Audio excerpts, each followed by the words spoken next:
Alhamdulillah, Alhamdulillahirabbil alamin. Nahmaduhu wa nasta'inuhu wa na'udzubillahi min sururi anfusina wa min sayyiati a'malina. May yahdihillahu fala mudhillalah wa may yudhlil fala hadiyalah.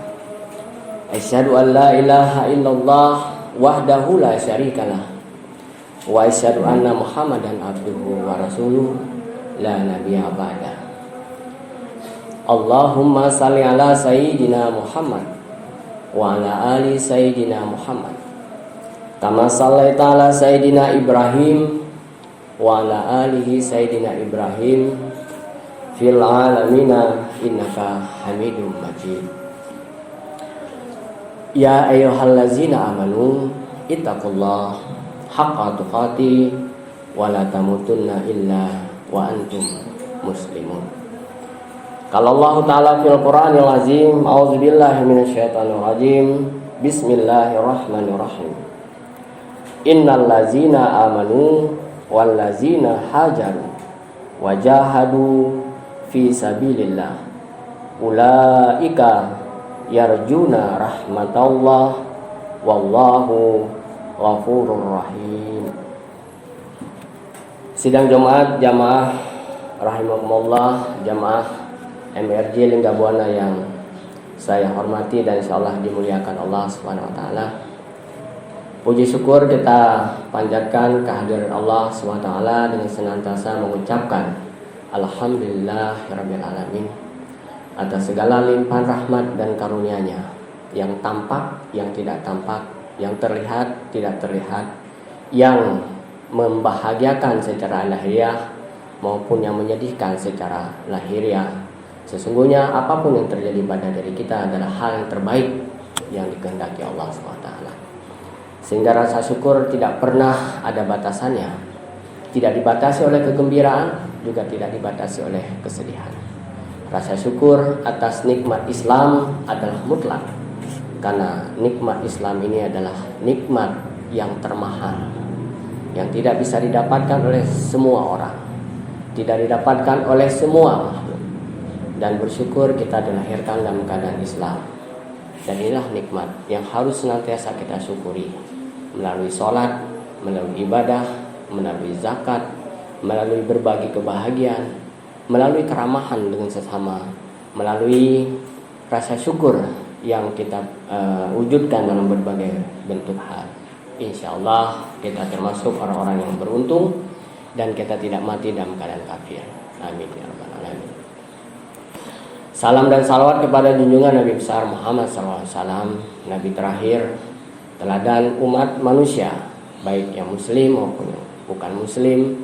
Itulah sumber pengajaran kebaikan. Rasulullah SAW, Nabi Muhammad SAW adalah junjungan kita, petuah kita. Maka ketika keimanan kita sudah memuncak, maka kesayangan kita kepada Nabi Muhammad, kecintaan kita kepada beliau akan melebihi dari kecintaan terhadap diri kita sendiri, terhadap keluarga kita, istri-istri kita, anak-anak kita, dan orang-orang dekat yang secara lahir tampak kita sangat sayang. Dan itulah ukuran keimanan ketika kita sudah merasakan bahwa orang-orang yang menyakiti Nabi Muhammad, orang-orang yang melecehkannya, itu sama dengan melecehkan diri kita. Insyaallah kita termasuk yang meneladani sampai yaumil akhir, dan yaumil akhir kita termasuk golongan yang mendapatkan syafaat dari Nabi Muhammad. Tidak ada kebaikan, tidak ada surga satupun yang bisa kita peroleh selain karena syafaat Nabi Muhammad. Ibadah yang kita lakukan bertahun-tahun tidak bisa membalas satu detik saja kebaikan Allah, satu detik saja kemuliaan Rasulullah yang sudah diciptakan nurnya 60.000 tahun sebelum penciptaan bumi ini. Dan itu hadiah terbesar bagi umat muslim, hadiah terbesar bagi umat manusia yang beriman atau tidak beriman. Secara hukum sunatullah beliau diutus kepada umat manusia, tetapi kemudian umat itu bebas memilih. Dia memilih jalan kebaikan yang diajarkan Rasulullah atau dia menyimpangkannya. semuanya harus dipertanggungjawabkan di hadapan Allah Subhanahu wa taala. Bapak sekalian dari semua jamaah rahimakumullah yang saya muliakan, pada Jumat ini insyaallah saya coba mengangkat sebuah tema secara ilmu manajemen yang disebut dengan perubahan, management change. Ya, dalam sebuah situasi tersulit, ya, yang disebut dengan VUCA pada dekade ini, di sebuah situasi yang tidak bisa diprediksi dengan ilmu-ilmu yang ada, sebuah situasi di mana orang tersibuki dengan berbagai hal yang tiba-tiba apa yang dia selama ini bangga-banggakan jatuh dan tidak mampu bergerak. Dalam ilmu manajemen ini disebut dengan manajemen perubahan. Ya, bahwa dalam setiap detik kita harus siap berubah. Kalau tidak berubah kita akan mati. Hanya dua pilihan, berubah atau mati. Ya. Kalau orang tidak berubah akan terlindas. Hari ini terlihat ya dengan zaman digital, dia tidak akan mengikuti irama teknologi, dia akan mati. Orang dia akan berkembang dari nol, dari zero menjadi hero, itu karena dia mengikuti perubahan-perubahan yang terjadi. Dan itu hukum sunatullah yang ternyata dalam Islam sudah diajarkan sejak awal, sejak pertama Nabi menyebarkan Islam, yang disebut dengan hijrah. Ya. Kata hijrah ini kita jangan sampai menyempitkan arti, karena kata hijrah itu ternyata setelah saya coba buka dalam Al-Quran melalui Quran.com, ya, saya ketik hijrah, itu ada 11 surat yang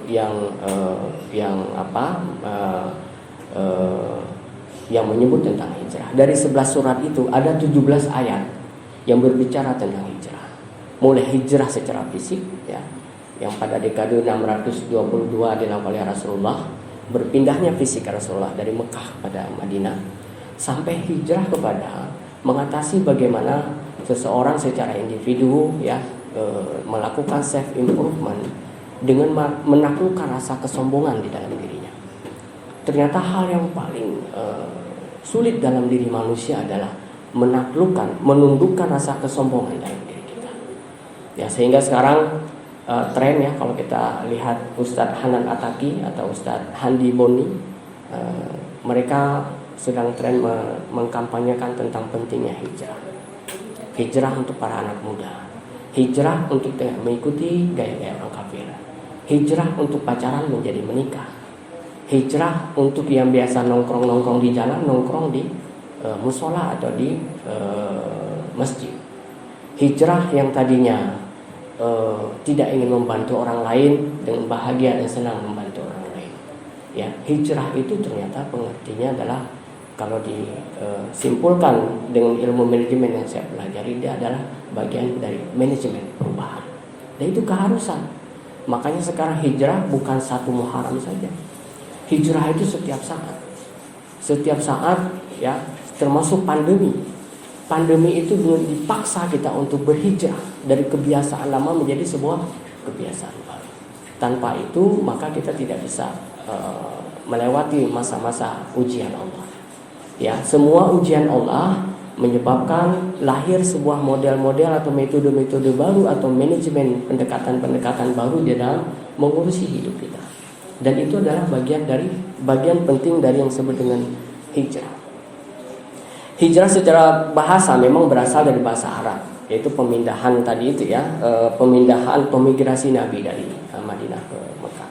Tapi kemudian secara bahasa hijrah itu diartikan meninggalkan segala sesuatu. Kalau kita meninggalkan dari hal yang buruk kepada kebaikan, meninggalkan sebuah daerah yang tidak baik untuk kita kepada daerah yang lebih baik, meninggalkan sebuah tanah yang kita diami sejak kecil ke tempat tanah yang lebih diberkahi Allah, itu adalah bagian dari hijrah.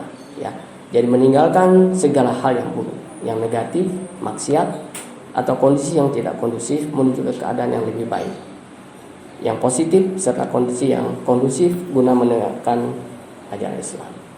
Jadi kalau buat orang muslim, apapun aktivitas kita, di dalamnya harus ada unsur menegakkan la ilaha illallah Muhammad Rasulullah. Ya, seperti dikatakan dalam Quran surat Ibrahim ayat 24 kan. Alam tara kaifa daraballahu masalan kalimatan thayyibah. Jadi orang-orang yang menegakkan kalimat thayyibah, orang-orang sukses itu adalah orang yang menegakkan kalimat thayyibah. Orang yang bekerja dengan benar adalah orang yang menegakkan kalimat thayyibah. Orang yang berumah tangga dengan yang benar adalah orang yang menegakkan kalimat thayyibah. Orang yang mendidik anak-anaknya ke masa depan adalah orang yang menegakkan kalimat thayyibah. Adik-adik kita yang belajar sekolah, ada adik-adik yang hebat adalah adik-adik yang menegakkan kalimat thayyibah di dalam belajarnya, di dalam menuntut ilmu. Ya, karena tanpa ada campur tangan Allah, hati seseorang tidak terbuka. Tanpa terbuka hati seseorang, maka ilmu tidak menyerap.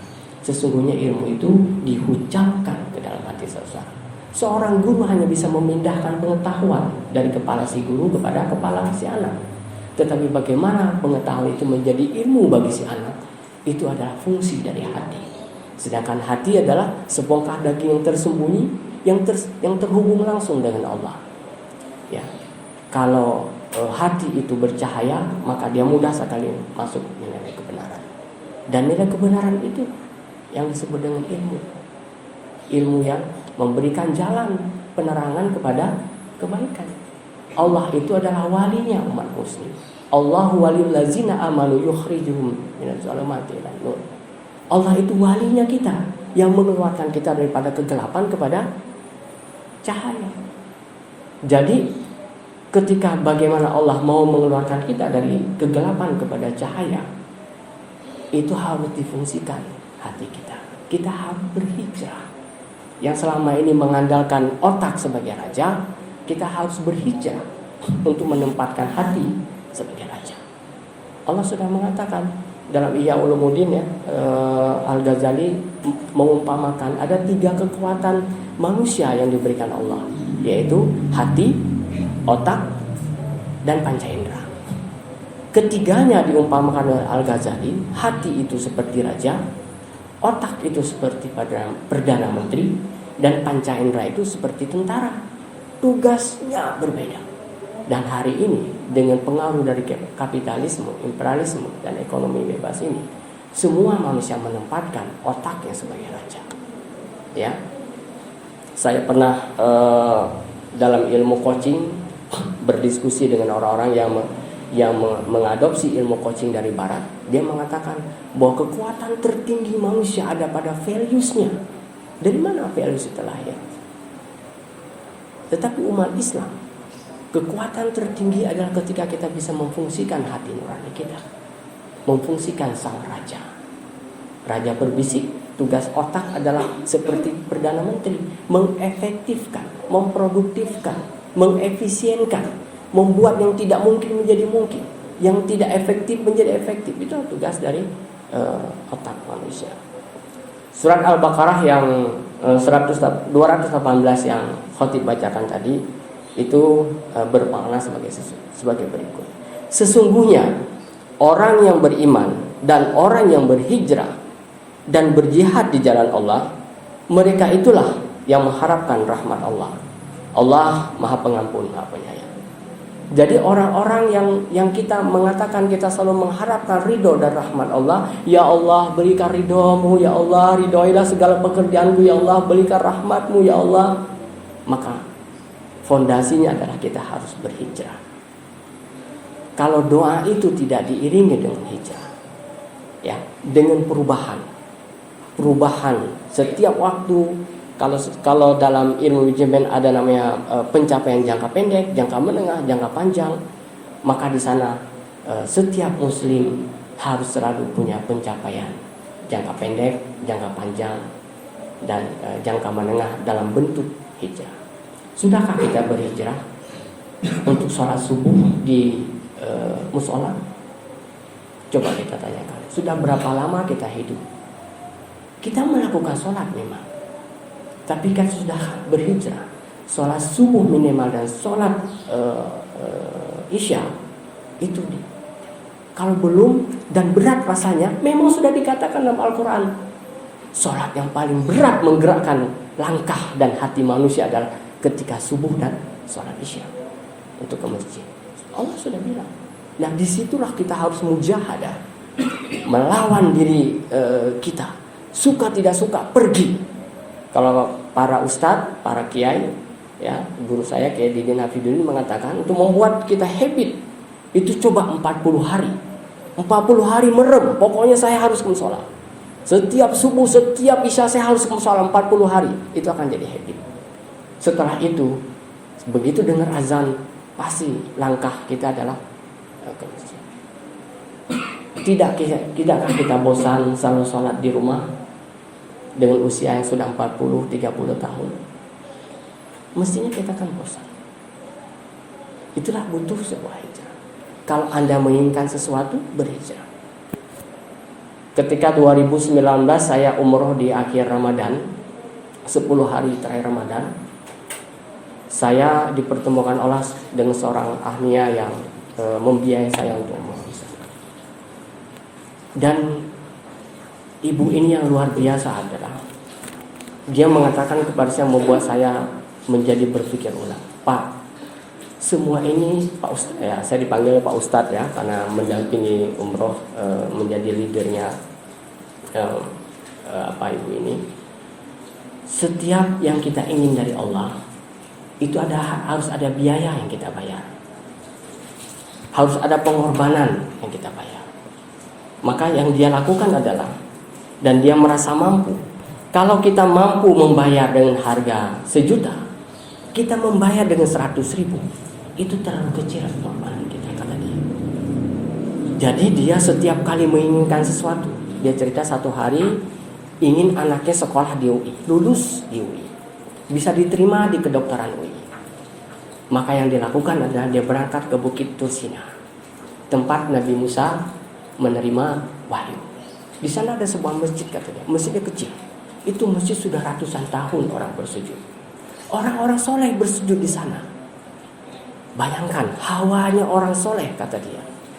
Saya berdoa di sana, Pak, untuk anak saya bisa diterima di UI. Dan alhamdulillah dia diterima. Kemudian saya tanya, ini dalam rangka apa Ibu umroh 10 terakhir ini? Dalam rangka anak saya akan memilih jodohnya. Jadi dia ingin berdoa. Dan betul, dia berangkat ke masjid, itu Masjid Nabawi dan Masjidil Haram, mulai zuhur sampai subuh dia di masjid. Saya pikir tadi karena pembawaannya ibu-ibu muda yang banyak uang, ini ibu-ibu ini mau jalan-jalan. Tapi tidak. Itulah, kita tidak boleh terjebak dengan tampilan luar dia. Yang lain shopping. Begitu sholat tarawih jam 11, semua pergi ke mall, makan bakso, ngobrol, semua kedengaran bahasa Indonesia di sana. Tapi ibu ini saya cari, ternyata dia di masjid. Dia sedang ingin mendapatkan sesuatu dari Allah. Dan dia merasa bahwa mengorbankan dengan dana sebanyak sampai 120 juta pergi ke sana, ke umroh itu di akhir Ramadan, itu buat dia berat. Nah itu Pak, karena berat itulah maka saya lakukan. Kalau saya hanya membayar yang recehan dan saya punya dana segitu, maka bagaimana saya bisa mendapatkan yang menurut saya itu sangat besar di sisi Allah. Mari Bapak Ibu sekalian, mungkin kita mulai membuat rancangan untuk kita sangat berhijrah, ya. Berhijrah mulai dari fisik kita. Kalau merasa diri kita sudah mulai merasa tubuh kita ini kurang nyaman, berhijrahlah dengan cara berolahraga. Kalau kita merasa hati kita kok sholat baca Quran tapi gelisah, berhijrahlah, pergi ke masjid. Kalau kita merasa kok dengan pekerjaan ini kita selalu tidak membawa ketenangan, berhijrah.